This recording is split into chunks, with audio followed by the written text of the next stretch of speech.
اعوذ باللہ من الشیطان الرجیم بسم اللہ الرحمن الرحیم اللہم صل علی سیدنا و مولانا محمد وعلی آلہ وسلم۔ نماز کی سنتوں کا بیان چل رہا تھا، تو اس میں درود شریف پڑھا جاتا ہے نماز کے آخر میں، اس کے بعد پھر دعا اور پھر سلام پڑھتے ہیں۔ تو اسی ضمن میں درود شریف کے بارے میں کچھ مسائل بیان کرتے ہیں۔ سب سے پہلے کچھ درود شریف کے فضائل جو کہ احادیث میں بیان کیے گئے ہیں ان کا ذکر کرتے ہیں۔ صحیح مسلم میں حضرت ابو ہریرہ رضی اللہ عنہ سے مروی ہے، فرماتے ہیں کہ نبی کریم صلی اللہ علیہ وسلم نے فرمایا، جو مجھ پر ایک بار درود بھیجے اللہ تعالیٰ اس پر 10 بار درود نازل فرمائے گا۔ نسائی کی روایت انس رضی اللہ عنہ سے روایت ہے کہ نبی کریم صلی اللہ علیہ وسلم نے فرمایا، جو مجھ پر ایک بار درود بھیجے اللہ اس پر 10 درود نازل فرمائے گا اور اس کی 10 خطائیں محو فرمائے گا اور 10 درجے بلند فرمائے گا۔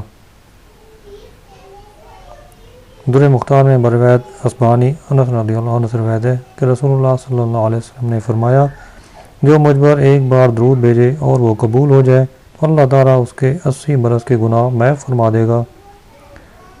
ترمذی میں عبداللہ بن مسعود سے روایت ہے کہ نبی کریم صلی اللہ علیہ وسلم نے فرمایا، قیامت کے دن مجھ سے سب میں زیادہ قریب وہ ہوگا جس نے سب سے زیادہ مجھ پر درود بھیجا ہے۔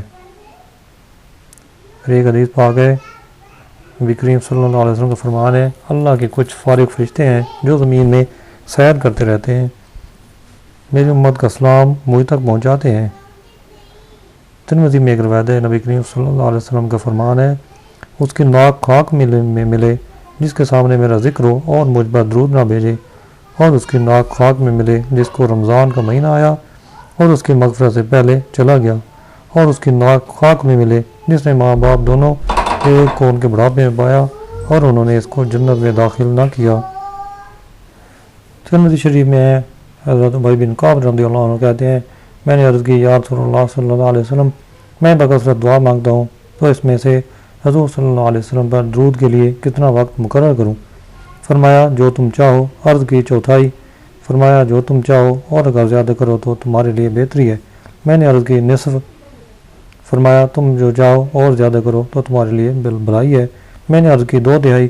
فرمایا، جو تم چاہو اور اگر زیادہ کرو تو تمہارے لیے بہتری ہے۔ میں نے عرض کی، تو کل درود ہی کے لیے مقرر کروں؟ فرمایا، ایسا ہے تو اللہ تمہارے کاموں کی کفایت کرے گا اور تمہارے گناہ بخش دے گا۔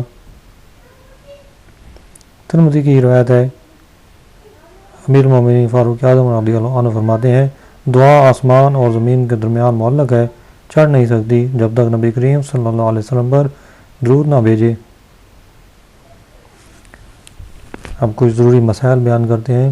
عمر میں ایک بار درود شریف پڑھنا فرض ہے، اور ہر جلسہ ذکر میں درود پاک پڑھنا واجب، خواہ خود نام اقدس لے یا دوسرے سے سنے، اور اگر ایک مجلس میں 100 بار ذکر آئے تو ہر بار درود شریف پڑھنا چاہیے۔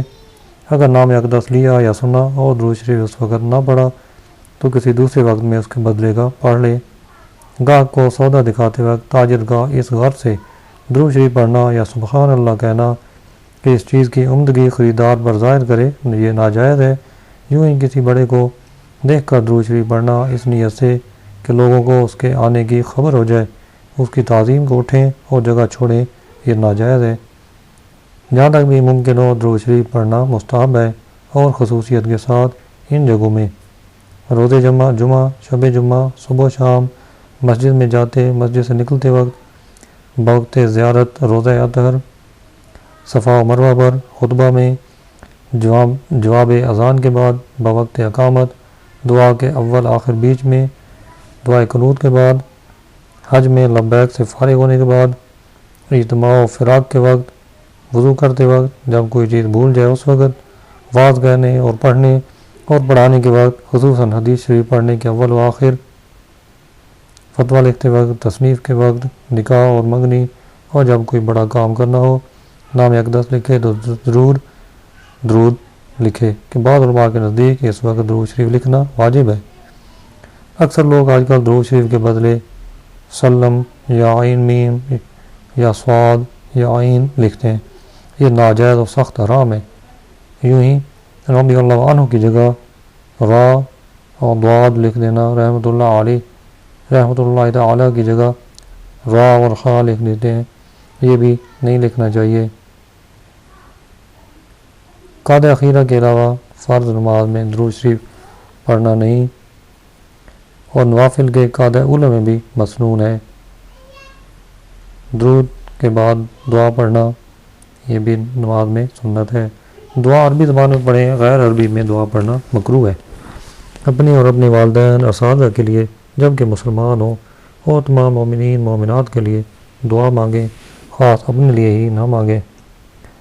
ماں باپ اور اساتذہ کے لیے مغفرت کی دعا حرام ہے، جبکہ کافر ہوں اور مر گئے ہوں تو دعائے مغفرت کو فقہاء نے کفر تک لکھا ہے۔ ہاں اگر زندہ ہوں تو ان کے لیے ہدایت و توفیق کی دعا کر سکتے ہیں۔ محالات عادیہ و محالات شرعیہ کی دعا حرام ہے۔ وہ دعائیں کہ قرآن حدیث میں ہیں ان کے ساتھ دعا کرے، مگر ادعیہ قرآنیہ بنیاد قرآن اس موقع پر پڑھنا جائز نہیں ہے، بلکہ قیام کے علاوہ نماز میں کسی جگہ قرآن پڑھنے کی اجازت نہیں۔ نماز میں ایسی دعائیں جائز نہیں جن میں ایسے الفاظ ہوں جو آدمی ایک دوسرے سے کہا کرتا ہے، مثلا اللہم زوجنی۔ مناسب یہ ہے کہ نماز میں جو دعا یاد ہو وہ پڑھے، اور غیر نماز میں بہتر یہ ہے کہ جو دعا کرے وہ حفظ سے نہ ہو بلکہ وہ جو قلب میں حاضر ہو۔ مستحب ہے کہ آخر نماز میں بعد اذکار نماز یہ دعا پڑھے، رب اجعلنی مقیم الصلاۃ ومن ذریتی ربنا وتقبل دعاء ربنا اغفر لی ولوالدی وللمؤمنین یوم یقوم الحساب۔ مقتدی کے تمام انتقالات امام کے ساتھ ساتھ ہونا۔ السلام علیکم ورحمۃ اللہ 2 بار کہنا، پہلے دائیں طرف پھر بائیں طرف، یہ سب سنت ہے۔ دائیں طرف سلام میں منہ اتنا پھیرے کہ دانا رخسار دکھائی دے، اور بائیں میں بایاں علیکم السلام کہنا مکروہ ہے۔ یوں ہی آخر میں وبرکاتہ ملانا بھی نہ چاہیے۔ سنت یہ ہے کہ امام دونوں سلام بلند آواز سے کہے، مگر دوسرا بنسبت پہلے کے کم آواز سے ہو۔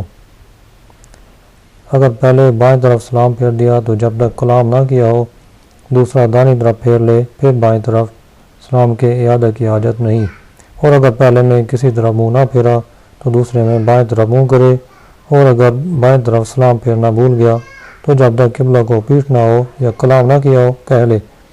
امام نے جب سلام پھیرا تو وہ مقتدی بھی سلام پھیر دے جس کی کوئی رکعت نہ رہ گئی ہو، البتہ اگر اس نے تشہد پورا نہ کیا تھا کہ امام نے سلام پھیر دیا تو امام کا ساتھ نہ دے، بلکہ واجب ہے کہ تشہد پورا کر کے سلام پھیرے۔ امام کے سلام پھیر دینے سے مقتدی نماز سے باہر نہ ہوا جب تک کہ یہ خود بھی سلام نہ پھیرے، یہاں تک کہ اگر اس نے امام کے سلام کے بعد اور اپنے سلام سے بیشتر کہا لگایا تو وضو جاتا رہے گا۔ مقتدی کو امام سے پہلے سلام پھیرنا جائز نہیں، مگر بضرورت مثلا خوف حدث ہو، یا یہ کہ اندیشہ ہو آفتاب طلوع کر آئے گا یا جمعہ یا عیدین میں وقت ختم ہو جائے گا۔ پہلی بار لفظ سلام کہتے ہی امام نماز سے باہر ہو گیا، اگرچہ علیکم نہ کہا ہو اس وقت اگر کوئی شریک جماعت ہوا تو ابتدا صحیح نہ ہوئی، ہاں اگر سلام کے بعد سجدہ سہو کیا تو ابتدا صحیح ہو گئی۔ امام دائیں سلام میں خطاب سے ان مقتدیوں کی نیت کرے جو دائیں طرف ہیں، اور بائیں سے بائیں طرف والوں کی نیت کرے، مگر عورت کی نیت نہ کرے اگرچہ شریک جماعت ہو۔ نیز دونوں سلاموں میں کرامن کاتبین اور ان ملائکہ کی نیت کرے جن کو اللہ نے حفاظت کے لیے مقرر کیا، اور نیت میں کوئی عدد معین نہ کرے۔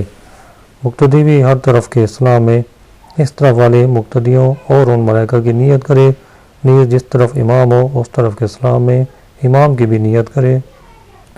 سلام کے بعد سنت یہ ہے کہ امام دانے بائیں کو انحراف کرے، اور دائیں طرف افضل ہے، اور مقتدیوں کی طرف بھی منہ کر کے بیٹھ سکتا ہے جبکہ کوئی مقتدی اس کے سامنے نماز میں نہ ہو، اگرچہ پچھلی صف میں وہ نماز پڑھتا ہو۔ ظہر، مغرب اور عشاء کی نماز کے بعد مختصر دعاؤں پر اکتفا کرنا سنت ہے، زیادہ طویل دعا میں مشغول نہ ہو۔ فجر و عصر کے بعد اختیار ہے، جس قدر اذکار دعائیں وغیرہ پڑھنا چاہے پڑھے، مگر مقتدی اگر امام کے ساتھ مشغول بدعا نہ ہو یعنی دعا میں شامل نہ ہوں اور ختم کے منتظر ہوں تو امام اس قدر طویل دعا نہ کرے کہ مقتدی گھبرا جائیں۔ سنتیں وہیں نہ پڑھے بلکہ دائیں بائیں آگے پیچھے ہٹ کر پڑھے یا پھر گھر جا کے پڑھے۔ جن فرضوں کے بعد سنتیں ہیں ان میں بعد فرض کلام نہیں کرنا چاہیے، اگرچہ سنتیں ہو جائیں گے مگر ثواب کم ہوگا، اور سنتوں میں تاخیر کرنا بھی مکروہ ہے۔ یوں ہی بڑے بڑے وظائف و ادوار کی بھی اجازت نہیں ہے۔ افضل یہ ہے کہ نماز فجر کے بعد بلندی آفتاب تک، یعنی آفتاب کے سورج کے بلند ہونے تک وہیں بیٹھا رہے، کہ یہ سنت ہے۔